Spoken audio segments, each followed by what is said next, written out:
All of us want to keep our skin looking healthy and youthful, and moisturization, that process of applying moisturizer to your skin, is one of the #1 ways to help your skin stay that way. And one of the problems is there are so many choices out there when it comes to what to put on your skin as far as moisturization goes. We hear all the time how important it is to have products that have hyaluronic acid as a moisturization ingredient in them, but now we're hearing about polyglutamic acid. Is it better? Which one's really better for your skin? Well, I'm gonna break that all down and explain it in today's video. Hey everybody, welcome back to the channel. If you're new and not familiar with who I am, I'm Chris Gibson, a skincare expert. Been doing this for 35 years. So if you've been trying to navigate skincare and wellness and you're 30, 40, 50 or more, I think you're in the right place. And for those of you who've been following me for a while, you know that I harp on the importance of proper moisturization in your skincare routine to keep the visible signs of aging at bay. I mean, really, dry skin not only contributes to fine lines and wrinkles, but it really makes them much more visible, and it really means your skin is not at optimum health. And good moisturizers, and God knows there are millions of choices out there, but the really good formulas out there are going to have humectants, emollients, and occlusives. Humectants to attract and supply moisture, emollients to help smooth out those areas between the cells, and occlusives to help trap and maintain those higher moisture levels in the surface of your skin. Because the one thing we want to do is make sure we try to stop any transepidermal water loss. That's where water or moisture is evaporated out into the air from the surface of your skin. Now, for the last several years, the go-to ingredient, the coup de grace, the holy grail, the everything of moisturization or moisture ingredients has been hyaluronic acid. And the reason for that is that as a molecule, it attracts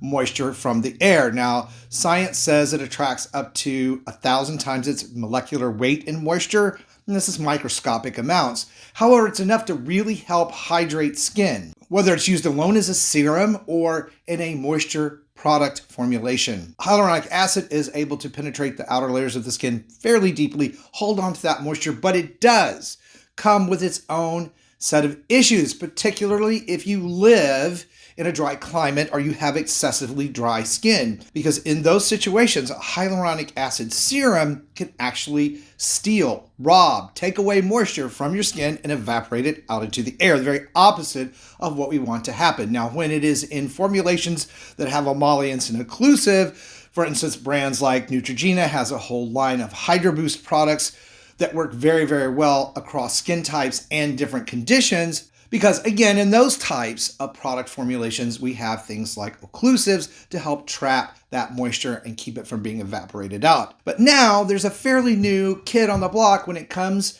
to super moisturization of the skin, and that's polyglutamic acid. And while they do essentially the same thing, polyglutamic acid actually attracts more moisture than hyaluronic acid. There are some key differences that you need to understand. First is that hyaluronic acid occurs naturally in the body, and when you apply it topically, you're just adding more of something that's already there that your skin understands and uses very well. And polyglutamic acid is not produced naturally in the skin. However, it's not synthetic, it is sourced from fermented plant material, much like what we see in Korean skincare. Which means the second thing we all need to know is that polyglutamic acid holds much more moisture, attracts and holds much more moisture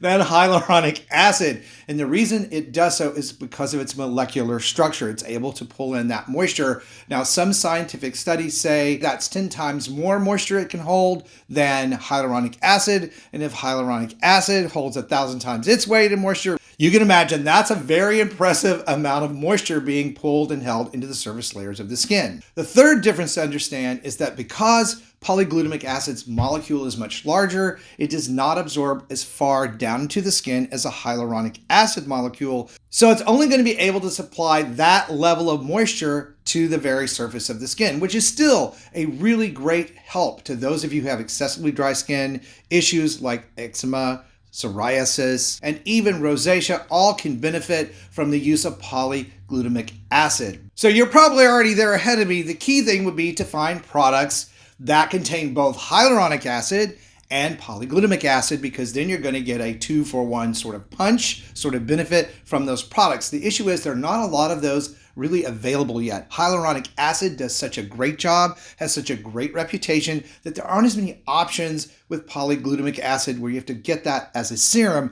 but it's still something to consider adding into your skincare routine when you're layering on your skincare products to get that extra boost of moisture. Now, I will put links down below in the video description box for the products today that I recommend for both polyglutamic acid, hyaluronic acid on its own, and products that contain one or both. So you can check those out when we're done here today. Now, when you apply these serums to the skin,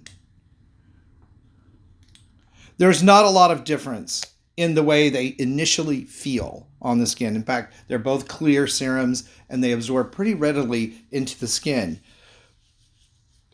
And studies have definitely shown that within the first 2 minutes of putting this on the skin is now plumper, holds 3 times the amount of moisture that it usually holds, which continues to increase as those molecules pull moisture in. Man, I cannot talk today. So polyglutamic acid, a bit more expensive, a little bit harder to find than hyaluronic acid, again, because hyaluronic acid is so readily available. And it's been popularly recommended and supported, marketed by the skincare industry and skincare influencers, even here on YouTube. So I know you probably have to be under a rock not to know what hyaluronic acid is, but I'm going to take a minute today to explain the difference between both and how one may be better for you than the other. So if you have extremely dry skin, live in a dry climate, polyglutamic acid, because of the way it works, will not steal moisture from your skin, can be a better option if you can find it.